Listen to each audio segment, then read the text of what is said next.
Welcome back to Sports, everyone. Damian Bartonic here. And of course, if we are talking NBA basketball, I've got to bring in my guy, Sean Humphrey, to discuss the state of all three Texas teams in the association. Let's go ahead and start with the Alamo City's finest, Sean. The Spurs are currently 5-6, but actually, they just won. They are now 6-6. And guess what? They're a 500 team, Sean. When we looked at this season before the year started, hey, man, there was a lot of question marks. But are you surprised with the Spurs' 500 start? I wouldn't say I'm surprised. There was a lot of up and downs and losing close games last season, so I think this was a natural progression and more or less expected. It's all about sustainability as the season goes on. I will say I am surprised and impressed that the team's been performing this well without Jeremy Sohan on the floor. I think he's been a big piece on both sides of the floor, and having him out for an extended period of time, still being able to pick up wins, even though the Wizards are, they're kind of so-so, let's be honest, but it's an NBA team. A win's a win. Well, nonetheless, not only that, too, the Spurs are kind of so-so as well. So if they can beat teams like that, they beat the teams that you should, hey, there ain't no complaints. And not only that, too, when Wemby's dropping a 50 ball like he just did tonight. Oh, he hit 50? Yeah, he had a 50 ball. How about that? Yeah, a 50 ball, 8 of 14 from three. When you have a guy like that on this team, obviously they were a rebuilding program like we expected, but it looks like being 500, that's a very, very good start. Now, this next team right here, it's the Spurs' biggest rival, arguably. I mean, it's a team that growing up, you and I weren't very much fans of, but the Houston Rockets, they're 7-4. They're top 5 in the Western Conference, but they're doing all this despite their top 4 scorers, or 3 out of the top 4 scorers, shooting below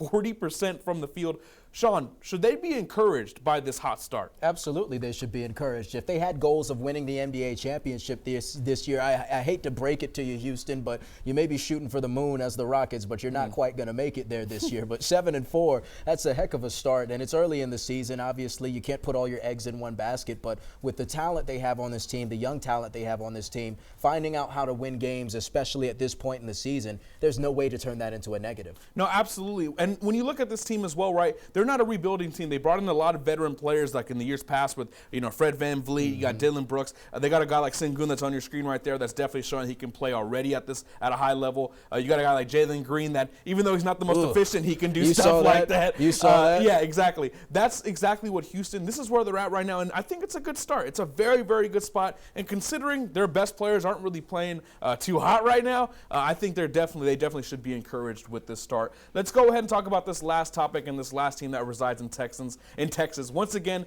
it seems like it's a slow start for the Dallas Mavericks. Right now, they're 5-6, so they're one game behind San Antonio, but they're currently in the 11th spot. Sean, is this something we need to follow, or do you think this is just we got to give them some time to find a rhythm? Well, you obviously keep your eyes open, but you can't write the book in the first chapter. You can't close it in the first chapter. Klay Thompson being added was a huge add, but you saw last night they lost a close game to the Golden State Warriors. There's no shame in that. The Warriors have started 9-2. The Mavs are very good, obviously making it to the NBA championship last year. So, if one of the best players in the world, one of the top 5 players in the world, Luka Doncic, is still on your roster, I'd say you have a heck of a chance of doing well. I'd say check back again around the All-Star break and pushing forward to the end of the season. That's when you might start to get worried if things aren't looking good. I would agree wholeheartedly with that. The only book we know that the first chapter is very important is the book of Genesis, baby. But with that said, that is the NBA talk. That's the discourse tonight. Sean, I appreciate you as always, brother. Hey, but keep it here for a little bit more news right after the break.